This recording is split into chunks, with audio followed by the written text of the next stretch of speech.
말씀의 제목은 마음이 변해야 합니다라는 제목입니다. 성경 구절은 로마서 12장 1절에서부터 2절에 있는 말씀, 우리 본문 말씀을 다 함께 봉독하도록 하겠습니다. 다 함께 있습니다. 그러므로 형제들아, 내가 하나님의 모든 자비하심으로 너희를 권하노니 너희 몸을 하나님이 기뻐하시는 거룩한 산 제물로 드리라. 이는 너희가 드릴 영적 예배니라. 너희는 이 세대를 본받지 말고 오직 마음을 새롭게 함으로 변화를 받아 하나님의 선하시고 기뻐하시고 온전하신 뜻이 무엇인지 분별하도록 하라. 아멘. 지난 한 주간도 하나님의 뜻을 이루기 위하여 애쓰고 수고하신 성도님들에게 하나님의 크신 은혜와 사랑이 함께 하시기를 주님의 이름으로 축원합니다. 찬바람이 불어도 나무는 죽지 않는 것처럼 어떤 시련과 역경 속에서도 하나님을 따르는 여러분들을 하나님께서 책임져 주시고 복 내려 주실 줄로 믿습니다. 공처가로 사는 한 남자가 있었어요. 계속 아내에게 공처가로 살면서 고생을 했는데 어느 날 의사를 찾아가 하소연을 했습니다. 선생님, 며칠째 악몽에 시달리고 있습니다. 잠을 못 자겠어요. 그러자 의사 선생님이 물었습니다. 진정하시고 그 악몽에 대해서 말씀해 보세요. 도대체 어떤 꿈을 꾸시는데 그러세요? 그러자 남편이 대답합니다. 매일 밤 꿈속에서 10명의 아내와 함께 사는 꿈을 꿉니다. 정말 괴롭습니다. 그러자 의사는 고개를 갸우뚱하면서 물었습니다. 아니, 그게 왜 악몽이죠? 10명의 아내와 살면 좋을 것 같은데? 그러자 남편이 소리를 지르면서 말했습니다. 뭐라고요? 그럼 선생님은 10명의 여자를 위해 밥하고 빨래하고 청소해 본 적 있으세요? 여러분, 10명의 아내와 사는 건 결코 쉬운 일이 아닙니다. 그러나 우리가 하나님을 섬기는 것은 굉장히 쉬운 일입니다. 왠지 아세요? 하나님 우리의 사정과 형편을 아시고 오히려 우리에게 더 좋은 것을 내려주시기 때문입니다. 오늘도 우리를 기다리시고 우리에게 복 내려주신 하나님을 믿고 우리가 두 손 들고 할렐루야로 찬양하겠습니다. 할렐루야! 아멘. 하나님을 찬양할 때 우리의 모든 문제가 해결될 줄로 믿습니다. 사도 바울은 오늘 로마에 있는 교회에 편지를 쓰면서 예배에 대하여 이야기하고 있습니다. 원래 이 예배는 구약에는 없습니다. 구약에는 예배가 아니라 제사였습니다. 소나 양이나 비둘기를 잡아서 제사를 드렸습니다. 그런데 예수님이 부활하시고 승천하신 후부터 이 제사가 없어지고요, 예배가 생기기 시작을 했습니다. 그러면 이 제자들은 예배를 어떻게 드렸느냐? 사도행전에 보니까 이렇게 기록되어 있어요. 그들이 사도의 가르침을 받아 서로 교제하고 떡을 떼며 오로지 기도하기를 힘쓰니라. 그러니까 제사가 없어지고 예배가 시작이 되는데 이 예배를 드릴 때 처음에는 어떻게 했다고요? 말씀을 듣고 교제하고 식사하고 기도했다고 합니다. 그 다음에 좀 시간이 지나서 이 예배 내용이 좀 더 보강이 됩니다. 사도행전 2장 44절 함께 읽겠습니다. 시작. 믿는 사람이 다 함께 있어 모든 물건을 서로 통용하고 또 재산과 소유를 팔아 각 사람의 필요를 따라 나눠주며 날마다 마음을 같이하여 성전에 모이기를 힘쓰고 집에서 떡을 떼며 기쁨과 순전한 마음으로 음식을 먹고 하나님을 찬미하며 또 온 백성에게 칭송을 받으니 주께서 구원받는 사람을 날마다 더하게 하시니라. 좀 내용이 확대됩니다. 믿는 사람들이 함께 모였어요. 그리고 어떻게 해요? 서로에게 필요한 물건을 나누어 줬습니다. 서로 도와줬어요. 그 다음에 집에서 교제하고 하나님을 찬미하고 백성에게 칭찬을 받아 사람들을 전도하게 됐습니다. 요약해 보면 예배는 서로 돕고 찬송하고 기도하고 말씀을 들으며 백성들을 구제하고 전도하는 거예요. 지금 교회 예배와 굉장히 비슷합니다. 그러나 구약하고는 많이 달라졌습니다. 구약에서는 동물을 잡아서 피를 잡고 불에 태워서 드렸는데 이 신약에 와서는 제물을 잡지 않고 모여서 찬송하고 기도하고 그리고 나가서 다른 사람들에게 선한 일을 했어요. 그래서 그 당시에 기독교인이다 하면 제사를 드리는 게 아니라 예배를 드리는 사람들을 발견할 수 있었습니다. 자, 오늘 사도 바울이 이 로마에 있는 예배를 드리는 기독교 공동체에게 편지를 씁니다. 뭐라고 얘기하느냐? 당신들 예배를 드리는데 예배를 드릴 때 여러분들의 몸을 하나님이 기뻐하시는 거룩한 산 제물로 드리십시오. 이렇게 이야기를 합니다. 아니 왜 갑자기 제물 이야기가 나왔을까요? 그 당시에요, 이 기독교인을 제외한 모든 제사는 다 제물이 있었어요. 그 제물을 드리면서 사람들은 어떤 생각을 했냐면, 내가 신에게 정성을 드리는데 이 제물을 통해서 정성을 드리면 이 신이 이 정성을 받고 우리에게 복을 준다고 생각했습니다. 그래서 그들은 모두 다 제물을 드렸는데 기독교만 제물을 드리지 않는 거예요. 그러니까 기독교인들이 의심이 생기는 거예요. 과연 이렇게 우리가 예배를 드려도 받아주실까? 우리가 지금까지 살면서 또 다른 종교를 보면 다 이렇게 제물을 통해서 정성을 신에게 표현을 해야 되는데, 우리가 그냥 아무것도 가져오지 않고 그냥 찬송하고 기도하고 말씀 듣는다고 해서 이 신이 이 예배를 받고 우리에게 복을 주실까 하는 이런 생각이 있었다는 거예요. 그런데 사도 바울이 말하죠. 우리가 하나님께 드리는 정성스러운 제물은 소나 양이나 염소나 비둘기가 아니라 누구다? 바로 우리 자신이다. 우리는 이게 익숙하지만 그 당시 그렇게 예배를 드리지 않았던 사람들은 조금 익숙하지 않았을 거예요. 이게 무슨 말이냐면, 연애를 하던 아가씨가요, 남자친구 집에 인사를 하러 가게 됐습니다. 그런데 너무 급하게 오는 바람에 선물을 못 샀어요.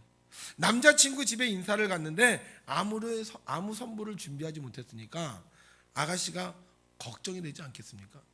혹시 내가 왔는데 빈손으로 왔다고 남자친구 부모님들이 나를 싫어하면 어떡하나, 교제하지 말라 그러면 어떡하나, 마음이 콩닥콩닥 뛰지 않겠어요? 내가 뭔가 좀 좋은 선물을 가져가서 남자친구 부모님에게 드리면 남자친구 부모님 이런 거 사왔어? 아이고 참 고마워 이러면서 인정을 해줄 텐데, 아무 선물을 못 갖고 오면 이 남자친구 부모님들이 과연 나를 받아주실까, 이런 걱정과 의심이 있는 것처럼 이스라엘 백성들도 그런 걱정과 의심들이 있었다는 거예요.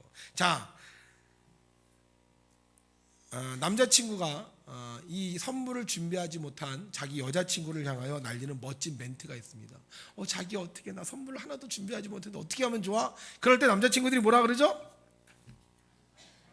네? 걱정하지 마. 바로 너 자체가 우리 집의 선물이야. 여긴 좀 수준이 좀 높네요. 그렇게 얘기하지 않습니까? 마찬가지인 거예요. 이스라엘 백성들이 로마에서 예배를 드리는데 제물을 준비하지 못하고 예배를 드린단 말이에요. 그런데 사도 바울이 그러는 거예요. 야, 옛날에는 소나 비둘기나 양이 제물이었지만 이제는 바로 여러분들이다. 그러니까 여러분들이 예배할 때 여러분들 자신을 제물로 드리면 하나님이 그 예배를 받으신다, 이 얘기를 하는 거예요. 그런데 이 제물을 드리는데, 나를 하나님 앞에 드리는데 조건이 하나 있습니다. 그냥 나를 드리는 게 아니에요. 따라합시다. 거룩한 산제물. 자, 나를 드리는데 어떤 제물로 드리라는 거예요? 거룩한 산제물로 드리라는 겁니다. 깨끗한 제물로 드리라는 거예요. 흠이 없는 제물로 드리라는 겁니다. 그럼 거룩한 산제물이 되려면 어떻게 해야 되겠어요? 목욕하면 되겠죠. 머리 감고 수염 자르고 손톱 정리하고 깨끗한 옷을 입고, 그럼 예배 드리면 되는 걸까요? 자, 그렇다면 오늘 우리가 예배 드리러 올 때 다 어디 갔다 와야 돼요? 지금 목욕탕 갔다 와야 됩니다. 목욕탕 갔다 오셨어요? 여기서 하나님께 예배를 드릴 때 거룩한 산제물로 드리라는 얘기는요, 몸을 깨끗이 씻어서 예배를 드리라는 게 아니에요. 하나님께 거룩한 산제물로 드리라는 말은 2절에 이렇게 쓰여져 있습니다. 함께 있습니다. 너희는 이 세대를 본받지 말고 오직 마음을 새롭게 함으로 변화를 받아. 아멘. 자, 뭘 새롭게 해라? 마음을 새롭게 한다. 내가 하나님 앞에 거룩한 산제물로 예배를 드리는데, 나를 거룩한 산제물로 드리는 방법이 뭐냐? 마음을 새롭게 하라는 거예요. 그럼 마음을 새롭게 하라는 게 뭐냐? 에브라임 산지 라마다임 소빔에 한나라는 여자가 살고 있었어요. 이 여자는 마음이 늘 괴롭고 힘들었어요. 왜냐? 결혼을 했는데요, 아기를 못 낳았어요. 그런데 문제는 이 남편이 아기를 못 낳으니까 첩을 둬서 아기를 하나 낳은 거예요. 그런데 이 첩이 이 한나를 괴롭히는 거예요. 당신 애도 못 낳지? 애도 못 낳으면서 무슨 당신이 아내야? 이러면서 계속 속을 뒤집는 거예요. 그래서 이 남편과 함께 예루살렘에 예배를 드리러 갔는데도요, 굉장히 마음이 아픈 거예요. 얼마나 속이 상했는지 같이 모여서 밥을 먹다가 밥을 안 먹어요. 우리 속상한 밥 안 먹죠? 나 밥 안 먹을 거야! 딱 빵 내려놓죠. 그리고 얼마나 속상했는지 밥 먹는 자리에서 뛰쳐나갔어. 그래서 우리 화나면 뛰쳐나가죠. 똑같아. 마음이 얼마나 속이 상한지 밥도 안 먹고 뛰쳐나갔어요. 남편이 여보 왜 그래? 당신 내가 있는데 당신 마음 좀 풀어. 근데 이게 풀립니까? 그래서 어디 갔냐면 교회 갔어요. 교회 가서요 통곡을 해요. 얼마나 이 마음이 속이 상한지요. 울다가 나중에 목소리가 안 나와. 오늘 제가 그래서 목소리 이렇게 바꿨어요. 목소리가 안 나오는 거예요. 중얼중얼 막 그러는 거예요. 그런데 얼마 후에 이 여자 얼굴이 아주 해같이 밝아집니다. 눈에 눈물을 싹 씻고는요 남편한테 가는데 막 웃으면서 가요. 미소를 띠면서. 좀 전까지는 막 울고 갔잖아. 막 성질내고 갔잖아. 근데 막 웃으면서 살랑살랑 여보 사랑해 그러면서 가서 또 밥도 맛있게 먹는 거예요. 맛있게. 아니 도대체 왜 이 여자가 이렇게 얼굴이 밝아지고 이렇게 말이 달라졌을까? 뭐가 바뀌었기 때문에? 마음이 바뀌었어요. 마음이. 가서 막 울면서 기도하는데 그 교회 목사님이었던 엘리 제사장이 와서 그럽니다. 여자야 왜 이렇게 우냐? 그러니까, 내가 애가 없어서 옵니다. 그러니까 걱정하지 마라. 하나님께서 당신의 기도를 들어주실 거다. 그 얘기를 한 거예요. 그러니까 그 얘기를 듣는 순간 마음이 봄에 눈 녹듯이 싹 녹아지면서 새로워졌어요. 그래 내가 끝난 게 아니구나. 내가 아기를 못 낳는 게 아니구나. 나도 날 수 있구나. 나도 정말 하나님께서 주시는 복을 받을 수 있구나. 마음이 새로워졌어요. 안 된다고 생각했는데 된다는 마음으로 바뀌었어요. 슬픈 마음이 기쁜 마음으로 바뀌었고요. 분노하는 마음이 여유 있는 마음으로 바뀌었어요. 그러니까 어떻게 돼? 달라지는 거예요. 마음이 바뀌면 얼굴도 바뀝니다. 마음이 바뀌면 태도도 바뀌어요. 마음이 바뀌면 행동도 바뀝니다. 마음이 바뀌면요 몸이 바뀌어요. 그래서 어떻게 됐느냐? 아기를 낳았어요. 이 여자 불임이야. 못 낳는 여자야. 근데 마음이 바뀌니까 아기를 낳았습니다. 여러분 우리가 마음을 새롭게 하면 우리 몸이 거룩한 산 제물이 된다는 거예요. 그래서 사도 바울이 로마 교회를 향하여 편지를 쓰는 거예요. 너희들 하나님 앞에 이제 비둘기나 소나 양이나 이런 거 드리는 게 아니라 너희 자신을 드려라. 그런데 거룩한 산제물로 드려라. 그런데 거룩한 산제물로 드리려면 뭐부터 해라? 마음부터 해야, 마음부터 변화시켜라. 예배는 우리 몸을 하나님께 드리는 겁니다. 거룩한 산제물로 드리는 겁니다. 그런데 우리가 거룩한 산제물로 우리를 드리기 위해서 꼭 거쳐야 될 것이 있는데 그게 뭐냐? 마음이 변해야 된다는 거예요. 오늘 말씀의 제목이 뭐죠? 마음이 변해야 합니다. 마음이 변하지 않으면 예배가 아닙니다. 마음이 변하지 않으면 이 자리에 와서 있어도 하나님께 거룩한 산제물이 없어요. 마음이 변하지 않으면 아무리 몸을 씻고 머리를 깎아도 하나님이 기뻐 받으시는 예배가 될 수 없다는 것입니다. 그래서는 예배 드릴 때 항상 마음의 상태를 점검해 봐야 되는 거예요. 자, 그런데 왜 우리 마음이 변화되지 않을까? 왜 우리 마음이 새로워지지 않을까? 성경에 보면 2절에 이렇게 말하고 있죠. 너희는 이 세대를 본받지 말고 오직 마음을 새롭게 함으로. 자, 하나님의 말씀으로 마음이 변화되어야 되는데 이 마음이 자꾸 어디로 가요? 이 세대를 향하여 간다는 거예요. 이 세대를 향하여 가니까 마음이 새로워지지 않아요. 왜냐? 이 세대는 하나님을 믿지 않는 세대이기 때문입니다. 로마는 전쟁을 통해서 많은 나라를 정복하게 됐습니다. 그러다 보니까 점점 부자가 되는 거예요. 노예가 많아졌습니다. 그러다 보니까 이 사람들이 그 남는 시간과 그 재물을 가지고 처음에는 춤과 음악, 시와 같은 것들을 발달을 시켜요. 그런데 재물이 더 많아지니까 문제는 뭐예요? 점점 더 방탕하게 되는 거예요. 제가 학교 다닐 때 우리 선생님이 이 그리스 로마에 대한 이야기를 해주면서요, 얼마나 이 사람들이 방탕을 했는지 식도락가가 생겼다라는 얘기를 해주셨습니다. 식도락가가 뭐죠? 맛있는 음식 찾아다니면서 그거 먹는 사람. 요즘 TV에 많이 나오대요. 맛있는 음식. 근데 이 로마 사람들이 맛있는 음식을 먹다 보니까 나중에는 뭐가 불러요? 배가 불러서 더 이상 먹을 수가 없어. 야, 이거 맛있는데 이거 맛을 봐야 되겠는데 배가 부르니까 먹을 수가 없어. 그래서 어떻게 했냐면요, 가서 토를 하고 먹었다는 거예요. 이 음식, 내가 음식을 즐겨야 되는데 내가 너무 배가 부르니까 가서 토하고 먹고. 우리 선생님이 그 얘기를 해주시더라니까요. 뿐만 아닙니다. 이 로마는요, 목욕탕이 굉장히 발달했어요. 목욕탕. 여러분들 목욕탕 가면 거기 막 이렇게 좋은 목욕탕은 그 조각상들 있잖아요. 히람 로마 시라는 조각. 왜 그러냐면 이 목욕탕의 발달이 로마 시대 때 있기 때문이에요. 그런데 문제는 뭐냐? 이 목욕탕이 그냥 때만 밀고 피곤을 푸는 곳이 아니에요. 이 목욕탕이요, 혼탕입니다. 혼탕. 그러면 혼탕하면서 그냥 서로 보기만 했느냐? 그게 아니에요. 거기서 성적으로 문란한 일들을 했다는 거예요. 어떤 사람들은 이 로마가 이렇게 결국 멸망하게 된 게 뭐냐? 이런 사치와 방탕한 생활, 이런 쾌락적인 삶을 살았기 때문에 이 로마가 멸망했다고 얘기하고 있는 거예요.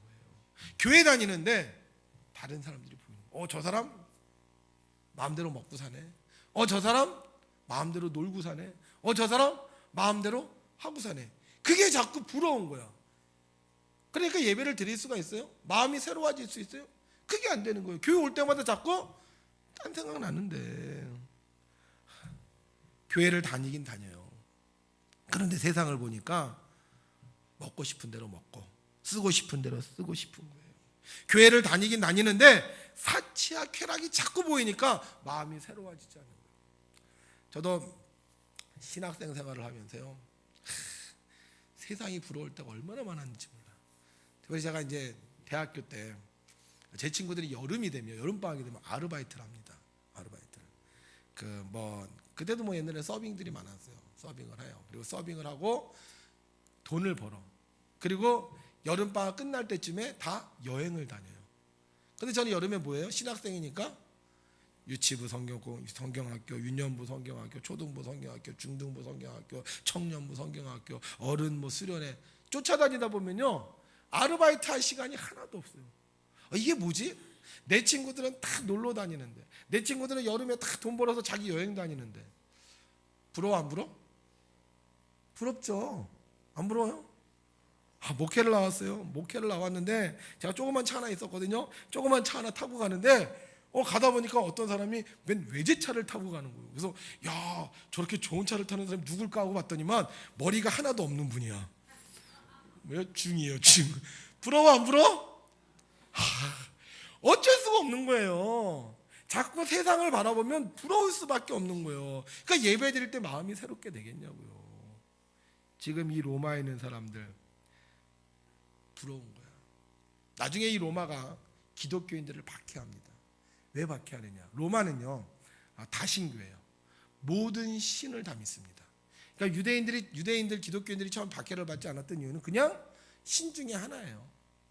저 유교, 불교, 조로아스터교, 무슨 신 그냥 다 섬기는데 기독교인들도 그 중에 하나라고 생각을 했어요. 그런데 어느 날부터 이 기독교인들이 이상한 행동을 하는 거예요. 다른 신을 섬기지 않아. 그리고 더 큰 일은 뭐냐 하면 자기네들은 신을 섬길 때 제물을 잡아요. 제물을. 그리고 제물을 잡아서 제사를 드는데 뭐예요? 먹고 마셔요. 그리고 춤추고 놀아요. 이게 페스티벌이에요. 페스티벌. 완전히 이 사람들의 제사는요, 그냥 노는 겁니다. 노는 거. 근데 기독교인들은 어떻게 해요? 놀질 않아. 먹고 마시고 안 해. 그리고 쾌락적이도 살지 않아요. 그러니까 이게 이상한 거예요. 그래서 나중에 이 사람들이 생각하기에 이대로 기독교를 내버려 뒀다간 우리 종교가 없어지겠구나. 우리 종교에서 먹고 마시고 그림을 그리고 우상을 만드는 이런 것들이 기독교인들을 해서 피해를 본다고 생각했기 때문에 결국 로마가요, 기독교를 박해하게 됩니다. 왜 헤롯이 세례요한을 죽이죠? 헤롯이 자기 동생의 아내 누구죠? 헤로디하고 결혼을 하죠. 그러니까 이걸 보고 세례요한이 당신 잘못했습니다. 그렇게 하면 안 됩니다. 라고 얘기를 해요. 그러니까 헤롯이 어떻게 돼요? 나중에 이 세례요한을 죽이는 것처럼 이 타락하고 방탕한 삶을 사는 그들을 바라보면서 기독교인들이 올바른 삶을 살라고 지금 사도 바울이 이야기하고 있는. 그러니까 너희들 세상 본받지 말아라. 세상 본받지 말고 오직 마음을 새롭게 해서 하나님이 원하시는 거룩한 산 제물이 되라. 한나는 하나님의 말씀을 듣고 자기의 마음을 새롭게 했습니다. 사도 바울은 이렇게 방탕한 세상 속에 사는 로마 교회를 향하여 하나님의 말씀을 통하여 그들이 새롭게 살기를 요구했습니다. 우리도 마찬가지예요. 이 세상에 살면서, 아직 기독교가 국교가 되지 않은 이 세상에 살면서 우리가 하나님 앞에 거룩한 산제물이 되려면 뭐부터? 우리 마음부터. 세상 부러워하지 말고, 세상 사람 부러워하지 말고, 세상 사치와 세상 노는 거 부러워하지 말고 우리 마음부터 새로워해서 하나님 앞에 예배를 드릴 때 거룩한 산제물이 되는 것이고, 그 예배를 하나님은 기뻐 받아주시는 겁니다. 백사겸 씨는 눈이 멀었습니다. 점을 배워서 돈을 많이 벌었어요. 눈 먼 거 외에는 별로 부러울 게 없었습니다. 그런데 그의 마음속에서 계속 질문이 생기죠. 참된 도란 무엇일까? 참된 도란 무엇일까? 그러던 중 한 책을 선물로 받게 됩니다. 그 책의 제목이 인가귀도. 인가귀도. 가정을 인도하여 하나님께로 돌아오게 하는 도. 이 책은 영국 선교사가 중국의 대중계몽과 전도를 목적으로 중국어로 집필한 책이었습니다. 그런데 1892년 한국어로 번역이 됐고요. 1894년 정동제일교회에서 출간한 복음 소설이에요. 이 소설의 내용을 보게 되면 이 선생님이라는 분이 나옵니다. 이 선생님. 이분은 현모양처와 세 자녀를 두고 살았어요. 행복하게 잘 살았습니다. 그런데 이분이 그만 어느 날 유혹에 빠져 도박을 하게 돼요. 도박. 근데 도박만 하면 좋은데 도박을 하다 보니까 술도 마시게 되고 기생집에 들어달기도 되고, 그래서 결국은 아주 방탕한 생활을 하게 됩니다. 결국 가산을 탕진하고 자신의 자녀를 팔아넘기게 돼요. 나중에 내 정신을 차려요. 이게 뭐지? 내가 뭐 한 거지? 그리고는 가족을 파탄으로 몰고 간 죄책감에 집을 나와서 세상을 유리하며 방황합니다. 그러다가 복음을 접하게 되고 회개하여 새로운 사람이 됩니다. 그의 달라진 모습을 보고 처자식과 부모, 친인척 모두 예수를 믿고 독실한 믿음을 가지게 됐다. 이런 내용의 책이에요. 이 책을 보고요, 이 사람의 마음이 변화되는 거예요. 세상 바라보면 세상이 좋습니다. 도박방 가서 도박하는 거 보면 도박이 좋아 보여요. 술 마시는 데 가서 보면 술 마시는 게 좋아 보여요. 그런데 하나님의 말씀을 보면 우리의 마음이 달라지는 거예요. 인가기도 책을 읽는 순간 그는 예수님을 믿게 되었던 것입니다. 사랑하는 성도 여러분, 하나님께 예배하려면 우리의 마음이 변화되어야 됩니다. 우리의 마음이 변화되지 않으면 우리 몸은 여전히 세상적인 것을 추구할 수밖에 없고, 세상적인 것을 추구하다가 영원히 하나님과 멀어지고 맙니다. 그런데 우리 마음이 내가 하나님을 더 잘 믿어야 되겠다, 내가 더 하나님 앞에 거룩한 산제물이 되어야 되겠다, 이렇게 마음이 변해서 돌아오면 우리 몸이요 달라지고요, 거룩한 몸이 되고요, 우리가 드리는 예배는 하나님이 기뻐하시는 영적 예배가 되는 것입니다. 사람들은 그런 얘기를 해요. 우리 한국교회는 예배가 너무 많다, 이렇게 얘기를 합니다. 정말 많아요. 그죠? 주일날도 예배를 몇 번이나 드리는지 모르겠어요. 일주일에 예배를 몇 번이나 드리는지 모르겠어요. 근데 왜 이렇게 예배를 많이 드릴까? 저도 그런 고민을 갖고 있었는데요, 이번에 말씀을 준비하다가 그래서 예배를 많이 드려야 되는구나 하는 이유를 알게 되었습니다. 성경 창세기 6장 5절에 보면 성경에 이렇게 기록되어 있어요. 여호와께서 사람의 죄악이 세상에 가득함과 그의 마음으로 생각하는 모든 계획이 항상 악할 뿐임을 보시고. 그렇구나. 사람은 마음이 어때요? 악한 거예요. 왜 악해요? 우리가 아담의 원죄를 갖고 있습니다. 그래서 우리는 좋은 마음을 갖기보다 악한 마음을 가지고 있어요. 여러분, 긍정적인 사람이 많습니까? 부정적인 사람이 많습니까? 부정적인 사람이 훨씬 더 많아요. 여러분들 좋은 생각을 많이 합니까? 나쁜 생각을 많이 합니까? 앞으로 10년 후 잘 될 것 같아요? 잘 안 될 것 같아요? 그래요? 다 불안하고 염려하고 걱정하고 있어요. 왜? 우리 마음의 생각이 항상 악하게. 그래서 하나님이요 인간을 지시고 한탄하셨어요. 내가 사람을 만들었는데 사람의 이 마음이 이렇게 악하니 이거 어떡하나. 그리고 한탄하셨습니다. 그리고 어떻게 해요? 홍수로 세상을 멸했습니다. 그런데 한 사건으로 말미암아 하나님이 우리의 악한 마음을 이해하신다고 말씀하시는 부분이 나와요. 어디냐? 창세기 8장 21절입니다. 우리 함께 있습니다. 시작. 여호와께서 그 향기를 받으시고 그 중심에 이르시되 내가 다시는 사람으로 말미암아 땅을 저주하지 아니하리니 이는 사람의 마음이 계획하는 바가 어려서부터 악함이라 내가 전에 행한 것 같이 모든 생물을 다시 멸하지 아니하리니. 자, 지금 사람이 악해요, 안 악해요? 악해요. 여전히 악해요. 여전히 나쁜 마음 갖고 있어요. 그런데 하나님이요, 이런 우리들을 이해하시고 내가 너희들을 저주하지 않겠다, 내가 너희들을 멸망시키지 않겠다 하는 한 사건이 일어나는 거예요. 뭐예요? 네? 노아가 방주에서 나와서 하나님께 예배를 드렸어요. 노아가 방주에서 나와서 하나님께 예배를 드렸더니 하나님께서 그 향기를 받으시고 그 예배를 받으시고, 그래 너희 마음이 악할지라도 너희 생각이 잘못됐다 할지라도 내가 너희들을 이해하고 용서하고 심판하지 않겠다. 여러분, 우린 죄인이에요. 여전히 죄 속에 살 수밖에 없습니다. 그런데 우리가 예배하면 하나님께서 용서해 주신다는 거예요. 우리가 예배하면 우리의 마음이 달라진다는 거예요. 어떤 분들 그래요. 예배한다고 해서 뭐 나아지겠어요? 뭐 똑같은데, 나는 변한 거 없는 것 같은데. 그런데 하나님은 예배 시간에 우리에게 말씀을 주십니다. 약속을 주세요. 오늘 하나님께서 우리에게 주신 약속이 있습니다. 함께 있습니다. 시작. 믿음이 없이는 하나님을 기쁘시게 하지 못하나니 하나님께 나아가는 자는 반드시 그가 계신 것과 또한 그가 자기를 찾는 자들에게 상 주시는 이심을 믿어야 할지니라. 아멘. 우리 예배 드릴 때 하나님 뭐 주신다고요? 상 주십니다. 믿습니까, 여러분?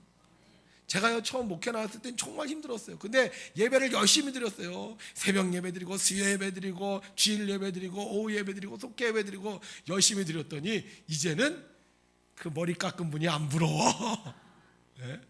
이제는 여름방학에 아르바이트해서 놀러 가는 사람이 안 부러워요. 우리 하나님의 말씀을 듣고 우리의 마음을 새롭게 하고 하나님께 예배를 드리면 거룩한 산제물이 돼서 하나님께서 복 주시는 줄로 믿습니다. 자, 그러면 우리가 오늘 하나님 앞에 새로운 마음으로 예배를 드려야 되는데, 오늘 이 로마서 12장에 하나님께서 우리에게 원하시는 마음이 있어요. 여러분들이 이 마음을 갖고 예배를 드려야 됩니다.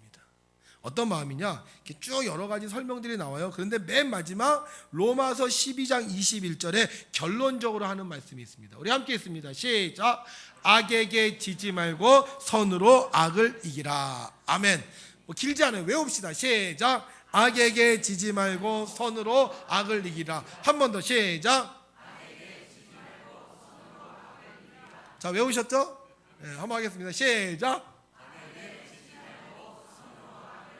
네, 맞습니다. 악에게 지지 말고 선으로 악을 이겨라. 악한 마음이 생길 때 선한 마음 갖는 거예요. 미운 마음 생길 때 사랑하는 마음 갖는 거예요. 복수하고 싶은 마음 생길 때 용서하는 마음 갖는 거예요.